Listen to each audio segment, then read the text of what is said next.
এটা parent organisation বুলি স্বীকৃতি দিয়া এটা সংগঠন ইয়াৰ অধিৱেশনটো আমি ভালকৈ চলাব নোৱাৰিলোঁ আৰু সেইকাৰণে পুনৰ আমি অনুৰোধ কৰিছোঁ সাহিত্য সভাক সেই হিচাপে সাহিত্য সভাই অধিৱেশনটো তামোলপুৰত লৈছে। ফেব্ৰুৱাৰীটো আমাৰ এটা সুন্দৰ এটা বতৰ ভাল এটা সময়, তো সেই ফেব্ৰুৱাৰীৰ সময়ত এই অধিৱেশনটো আমি সুন্দৰকৈ চলাই লৈ যাব লাগিব।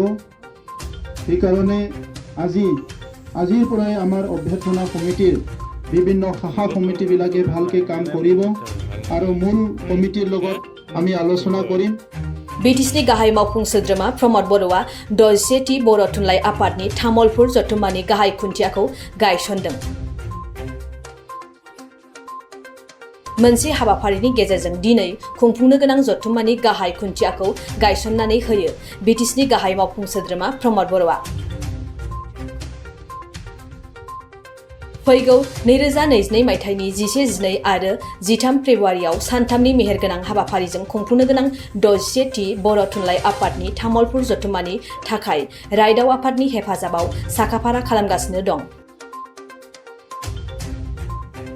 खुंफुंनो गोनां बे जथुम्माखौ फारफ्रोमबो बिथिङावनो जाफुंसार महरै खुंफुंलांनो थाखाय BTCनि मावफुं सोद्रोमा धर्मनारायण दासखौ आफादगिरि, बारग' MLA सन्दी बसुमतारीखौ मावफुं आफादगिरि आरो रान्थेश्वर बर'खौ गाहाय नेहाथारिनि बिबान होनानै गोसोखां बिजाब, दिन्थिफुं बिजाब, मेला हारिमुआरि बायदि माखासे उफ्रा आफादफोरखौ दानानै गुदि खामानिफोरखौ फोजोबस्रांनाय जायो।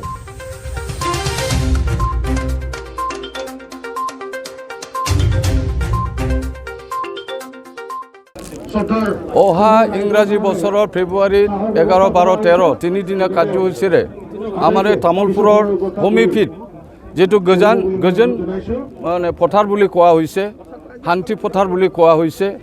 গতিকে ইয়াত আজি আমি প্ৰথম ইয়াতে লাই খুঁটা 61তম বড়ো সাহিত্য সভাৰ যিটো অধিৱেশন হ'ব তামোলপুৰত, এই লাই খুঁটা আজি ইয়াত আৰম্ভ কৰা হৈছে। আৰু আজি BTRৰ চিফ প্ৰমোদ বড়ো ডাঙৰীয়াই এই মংগল মানে কামটো আৰম্ভ কৰিলে। আমি আশাবাদী বড়ো সাহিত্য সভাই আমাৰ যথেষ্ট কৰণীয় আছে, আমাৰ বড়ো সাহিত্য সভাৰ কিছুমান কাৰ্যসূচী আছে। এই 61তম বড়ো সাহিত্য সভাত আমি আশা ৰাখিছোঁ যে অসমৰ বাহিৰেও আমাৰ ত্ৰিপুৰা, নেপাল, ৱেষ্ট বেংগল, তাৰপিছত আমাৰ মেঘালয়, আমি বাংলাদেশৰ পৰাও মানে আগৰবাৰতো আমি বাংলাদেশৰ পৰা প্ৰতিনিধি হিচাপে আমি পাইছিলোঁ। এইবাৰে আমি এই অধিৱেশনত এখেতসকলক আমি আমন্ত্ৰণ কৰিম আৰু বড়ো ভাষা, বড়ো সাহিত্য উন্নতিৰ ক্ষেত্ৰত মানে আমি এই ভাষাটো বৰ্তমান ইনফৰমেশ্যন টেকন'লজিত বৰ্তমান 21 শতিকাত বৰ্তমানৰ যিটো নেকি ফেচবুক আৰু ইনফৰমেশ্যন টেকন'লজি আৰু মানে ডিজিটেলাইজ মানে এই এৰাত আমি এই ভাষাটো বিশ্ব দৰবাৰত নিয়াৰ কাৰণে বড়ো সাহিত্য সভাই অহৰহ চেষ্টা চলাই আছে। আৰু এই ভাষা যিহেতু ভাৰত সংবিধানৰ 8ম অনুচ্ছেদৰ অন্তৰ্ভুক্ত এটা ভাষা, অসমৰ এটা ৰাজ্যিক ভাষা, গতিকে আমাৰ কৰণীয় যথেষ্ট আছে।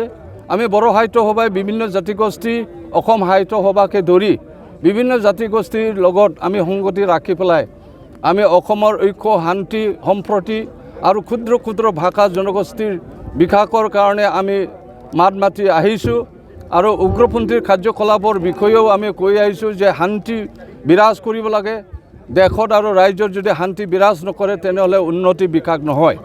গতিকে এইখিনি বড়ো সাহিত্য সভাই অকল সাহিত্য সংস্কৃতিৰ কাৰণে আমি কাম কৰা নাই, আমি সামাজিক দায়বদ্ধতা হিচাপে আমি বিভিন্ন কাম হাতত লৈছোঁ।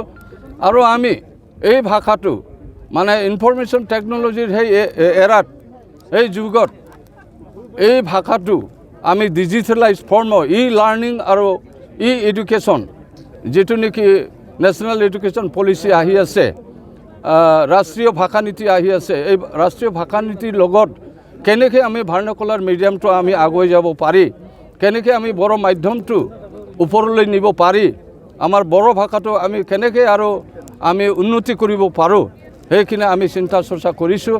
আৰু এই 61তম অধিৱেশনত আমাৰ প্ৰতিনিধি সভাত যথেষ্ট আমাৰ কাৰ্যসূচী আছে। এই কাৰ্যসূচী সমাধান কৰাৰ কাৰণে আমি চেষ্টা কৰিম আৰু মই 61তম এই হ'বলগীয়া অধিৱেশনৰ অভ্যৰ্থনা সমিতি তেখেতসকলক ধন্যবাদ জ্ঞাপন কৰিছোঁ আৰু আমি আলোচনা কৰি আছোঁ ভাৰতৰ ৰাষ্ট্ৰপতি মহোদয়ক আমি ইয়াত আনাৰ কাৰণে চেষ্টা কৰিছোঁ আৰু তেখেতক আমি এটা শান্তি মেছেজ আৰু ভাৰতৰ ৰাষ্ট্ৰীয় সংহতিৰ ক্ষেত্ৰত মেছেজ এটা দিয়াৰ কাৰণে তেখেতক আমি ইয়াত আনিম বুলি ভাবিছোঁ আৰু পৰৱৰ্তী কালত আমি এই কাৰ্যপন্থা হাতত ল'ম আৰু বিভিন্ন অসম সাহিত্য সভাকে ধৰি বিভিন্ন জনগোষ্ঠীয় সাহিত্য সভাবিলাকৰ সভাপতি সম্পাদক আৰু লিখক বিশিষ্ট লিখকসকলক ইয়াত আমন্ত্ৰণ কৰিম আৰু ইয়াত এটা সমন্বয় সৃষ্টি কৰাৰ কাৰণে বড়ো সাহিত্য সভাই